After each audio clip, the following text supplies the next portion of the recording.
विद्यार्थी मित्रों, आज આપણે ગુજરાતી વિષયમાં ધોરણ 9 નો 10મો પાઠ ભારતીય સંસ્કૃતિની સિદ્ધિનો અભ્યાસ કરવાના છીએ। ભારતીય સંસ્કૃતિની સિદ્ધિ પાઠના લેખક એ વિનોબા ભાવે છે। આ પાઠનો સાહિત્ય પ્રકાર એ નિબંધ છે। આ પાઠ ભારતીય સંસ્કૃતિની સિદ્ધિની સમજૂતી આપણે મેળવીએ। આ પાઠ ભારતીય સંસ્કૃતિની સિદ્ધિ જેના લેખક છે એ વિનોબા ભાવે। લેખકનો ટૂંકો પરિચય જોઈએ તો એનું આખું નામ વિનાયક નરહરી ભાવે છે અને વિનોબા ભાવે તરીકે તેઓ જાણીતા છે। તેમનો જન્મ 11/9/1895, તેમનું અવસાન 15/11/1982। તેમનું વતન ગામ ગાગુડે અને જિલ્લો રાયગઢ।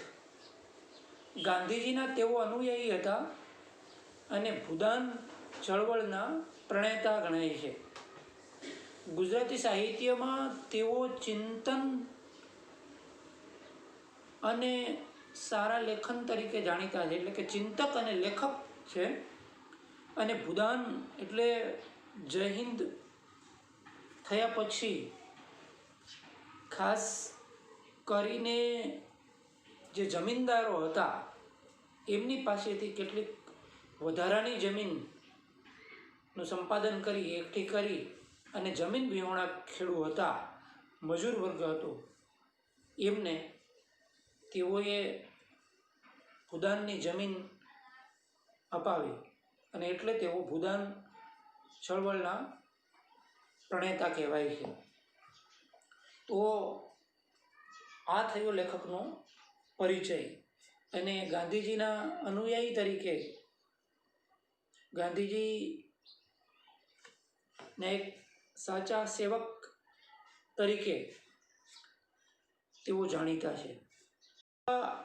ભાવે તેમનું સાહિત્ય સર્જન જોઈએ તો તેમના આ ચિંતન ગ્રંથોમાં ગીતા પ્રવચનો, વિચાર પોથી, સિદ્ધ પ્રજ્ઞ દર્શન, મધુકર, ક્રાંતિ દર્શન, સ્વરાજ શાસ્ત્ર અને ભૂદાન ગંગા ભાગ 1 થી 10 એમના પુસ્તકો જાણીતા છે। તેમને રેમ મેગ્સેસ એવોર્ડ અને ભારત રત્ન એવોર્ડ પ્રાપ્ત થયેલા છે। સાહિત્યમાં એક ચિંતક તરીકે, એક ચિંતનકાર તરીકે, ગાંધી યુગના એક સર્જક તરીકે તેઓ જાણીતા છે। તો હવે તેમનો આ ભારતીય સંસ્કૃતિની સિદ્ધિ એ પાઠ સમજીએ। તો આજે આપણે ભારતીય સંસ્કૃતિની સિદ્ધિ નિબંધ અને તેના લેખક વિનોબા ભાવે છે। આ પાઠની અંદર લેખકે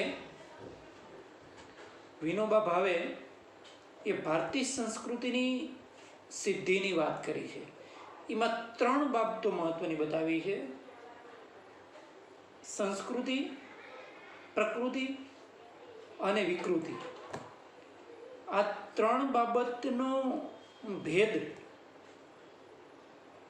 અને એમાં ખાસ કરી અને સંસ્કૃતિ અને પ્રકૃતિનો સ્વીકાર અને વિકૃતિનો અસ્વીકાર દર્શાવ્યો છે। પાઠના પ્રારંભમાં જ તેમણે વાત કરી છે કે પ્રકૃતિ એટલે સહજ સ્વભાવ અને સંસ્કૃતિ એટલે સહજ સ્વભાવથી ઊંચે ઉઠવું, ઉપર ઉઠવું, અને વિકૃતિ એટલે સહજ સ્વભાવથી નીચે પડવું, એવી વાત કરવામાં આવી છે. અને જેની ઉદાહરણ સાથે તેમણે ચર્ચા કરી છે કે ભૂખ લાગે છે અને ભૂખ લાગતા આપણે કશું ખાઈએ છીએ, એ આપણી પ્રકૃતિ છે, દરેક જીવ માત્રની. પણ ભૂખ ન લાગવા છતાં માણસ ખાય છે, તેને પ્રકૃતિ કહેવાય. તો ભૂખ લાગવાથી ન ખાવું, આજે એકાદશી છે અને ઉપવાસ કરીએ તો એ સંસ્કૃતિ છે, એવી વાત લેખક વિનોબા ભાવે આ પાઠમાં પ્રારંભમાં કરે છે. એમ કહેવામાં આવ્યું છે કે ભાઈ પ્રકૃતિ આપણી છે, માણસની સંસ્કૃતિ છે કે વહેંચી અને આપણે ભોગવવાની. આપણી સંસ્કૃતિમાં લખેલું છે કે ભાઈ તું વહેંચીને ખા, ભેગું કરીને નહીં. તો એવી વાત આ પાઠમાં કરવામાં આવી છે. અને માણસમાં અને પશુમાં જે ફરક છે, જે અંતર છે, એની વાત કરી છે. અને એ અંતર વધવું જોઈએ.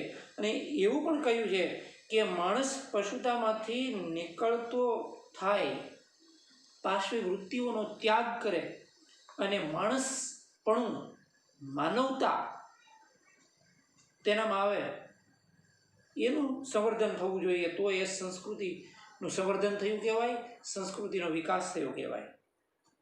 અને એટલે આપણી સંસ્કૃતિ એ આનંદની સંસ્કૃતિ છે. આનંદ તરફ આપણી સંસ્કૃતિ આપણને લઈ જાય છે, એવી વાત લેખક કરે છે. એટલે સંસ્કૃતિ એટલે એમ કહેવાય કે પ્રકૃતિથી ઉપર ઉઠી અને આગળ વધવું, એને સંસ્કૃતિ કહેવાય. વારંવાર લેખક વાત કરે છે કે ભાઈ સંસ્કૃતિ એ છે, અને ઉદાહરણ સાથે તેઓ ચર્ચા કરે છે.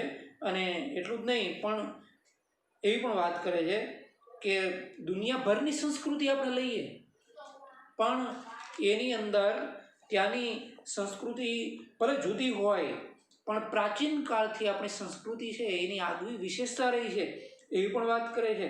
ને ભલે વિકૃતિ અમુક હોય, પણ એનો અસ્વીકાર કરવો જોઈએ વિકૃતિનો, એવી વાત લેખક કરે છે.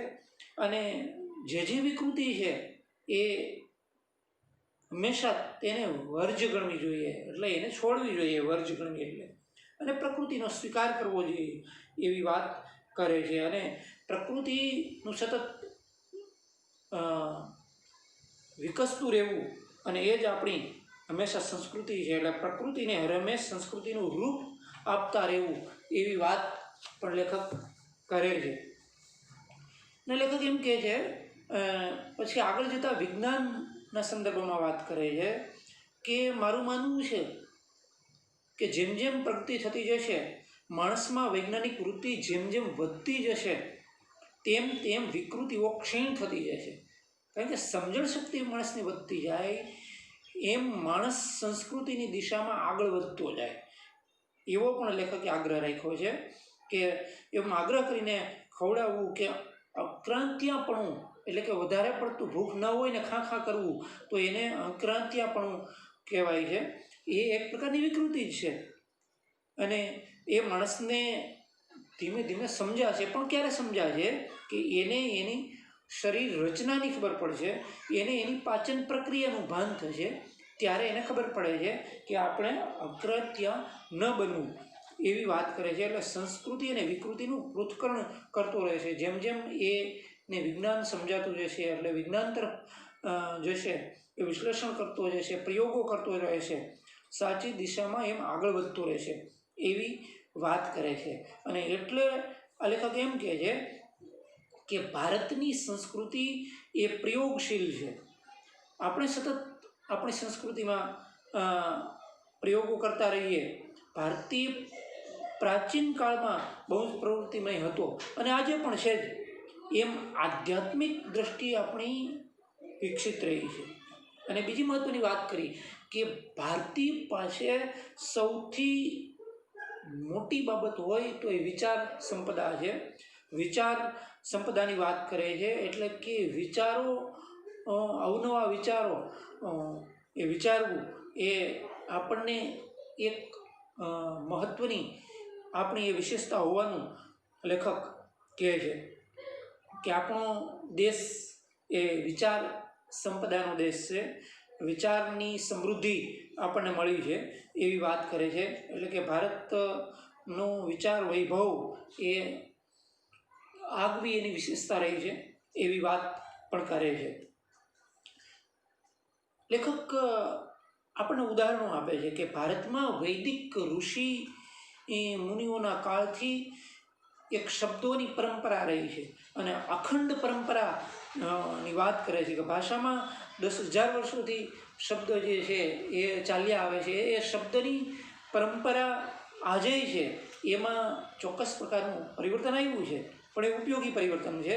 એમ શબ્દ પરંપરા એ ભારતમાં પહેલેથી જ આજ સુધી અખંડ ચાલી આવેલી પરંપરા હોવાનું લેખક કહે છે.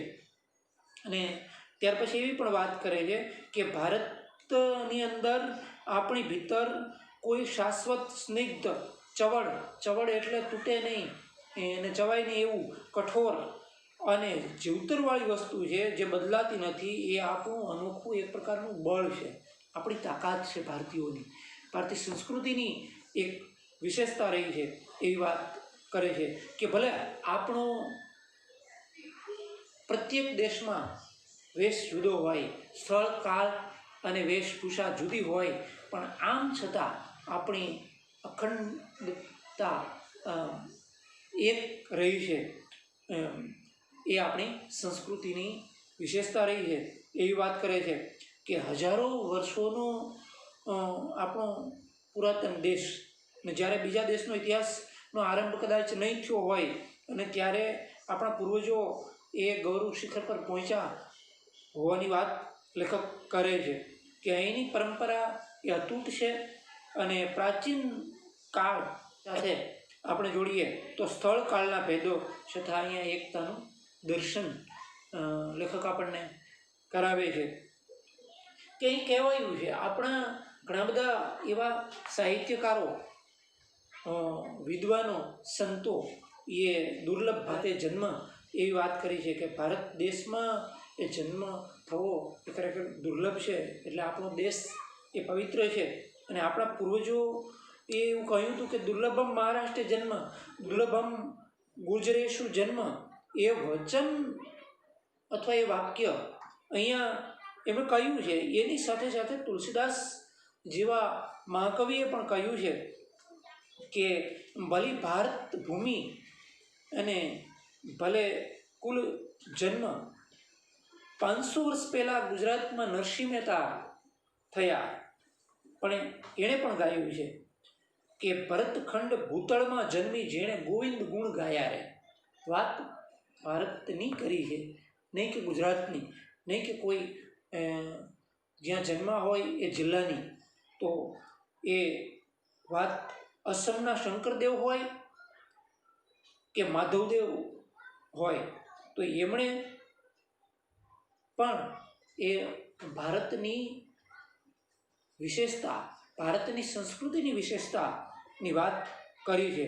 એટલે આ બધા સર્જકો, સંતો, વિદ્વાનો, કવિઓ એ તમામે ભારત દેશની પુણ્યભૂમિની વાત કરી છે. કોઈ એક પ્રાંતની નહીં, કોઈ એક ભાષાની નહીં, એવા કોઈ પણ પ્રકારના ભાષા ભેદ કે પ્રાંત ભેદ રાખ્યા વગર માત્ર ને માત્ર ભારત ભૂમિની અને ભારતીય સંસ્કૃતિની વિશિષ્ટતાની વાત કરી છે એવી અનુભૂતિ તેમણે વ્યક્ત કરી છે. અને પાઠના અંતમાં જોઈએ તો લેખકે એવી કરી છે કે આવી રીતે આખા ભારતનું અભિમાન એ કંઈ પ્રકૃતિનું નથી, બલકે સંસ્કૃતિ છે. જ્યાં એવી એવી ભાષાઓ છે કે માણસ જાણતો ન હોય અને જો શીખવા બેસે તો વર્ષોના વર્ષ જતા રહે, એવી વિભિન્ન ભાષાઓ છે. એ ભાષાની પરંપરા રહી છે. અપરંપાર વિવિધતાવાળા આ ભૂખંડને એટલે કે આ દેશને માનવોએ એ સંસ્કૃતિનો વારસો કયો છે અને પ્રકૃતિથી ઉપર ઉઠી અને સંસ્કૃતિને સાધી છે. એવી ભારતીય સંસ્કૃતિને આપણે જાળવવાની છે અને એને આગળ વધારવાની છે, એવી વાત પાઠના અંતમાં વિનોબા ભાવે કરે છે. એને પાઠના અંતના રૂપે, એના સારાંશ રૂપે આપણે જોઈએ તો ભારતીય સંસ્કૃતિની જે વિશેષતા છે એને વિનોબા ભાવે આ નિબંધમાં કેવી રીતે સદ્રષ્ટાંત રજૂ કરી છે. આ ભારતીય સંસ્કૃતિની, ભારતીય અસ્મિતાની, સાંસ્કૃતિક વારસાની કઈ કઈ વિશેષતાઓ લેખકે અહીં બતાવી છે એને સારાંશ રૂપે આપણે જોઈએ.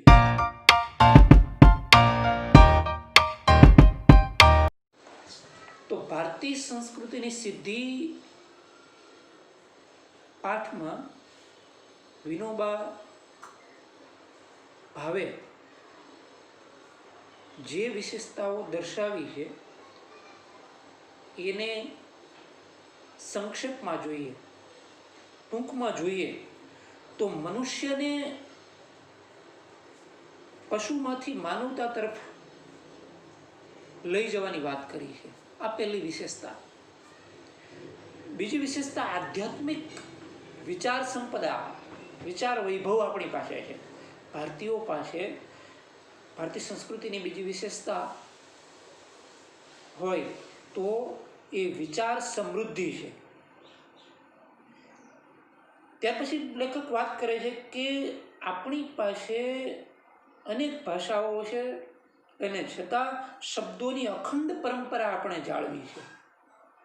એમાં પ્રયોગો થયા છે પણ એ શબ્દોની ભાષાની પરંપરા એક પ્રકારની રહી છે અને અખંડિત જ્ઞાન પરંપરા, ભાષા ભેદ હોવા છતાં અખંડિત જ્ઞાન પરંપરા આપણે વર્ષોથી જાળવી રાખી છે. એ પણ સંસ્કૃતિની વિશેષતા રહી છે. સ્થળ કાળનો ભેદ હોવા છતાં, ભાષાનો ભેદ હોવા છતાં આપણે એકતાનું દર્શન કરાવીએ છીએ અથવા તો થઈ શકે છે. એ પણ ભારતીય સંસ્કૃતિની એક આગવી વિશેષતા રહી છે.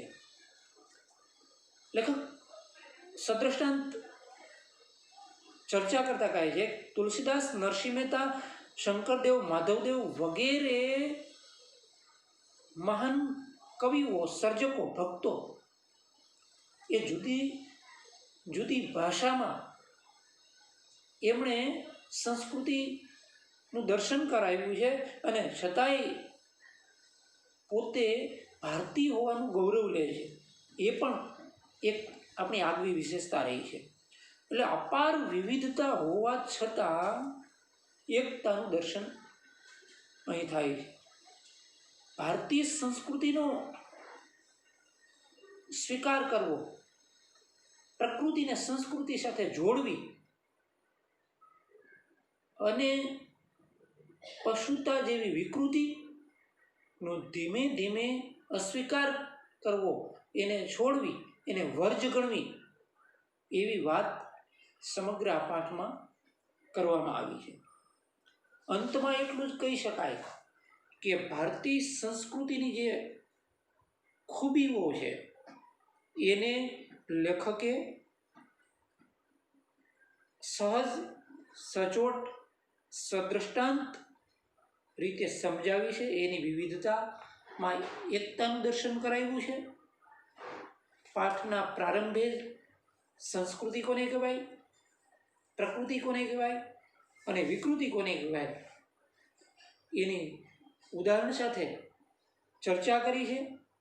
એટલે કે પ્રકૃતિ એટલે સહજ સ્વભાવ, સંસ્કૃતિ એટલે સહજ સ્વભાવથી ઊંચે ઉઠવું, અને વિકૃતિ એટલે સહજ સ્વભાવથી નીચે પડવું. એની વાત આ પાઠમાં લેખકે આગવી શૈલીમાં રજૂ કરી છે. ભારતીય સંસ્કૃતિની સિદ્ધિની વિશેષતા વિનોબા ભાવે આ નિબંધમાં સદ્રષ્ટાંત તરીકે રજૂ કરી છે. અને જે માણવા, પ્રમાણવા અને સ્વીકારવા યોગ્ય છે વસ્તુ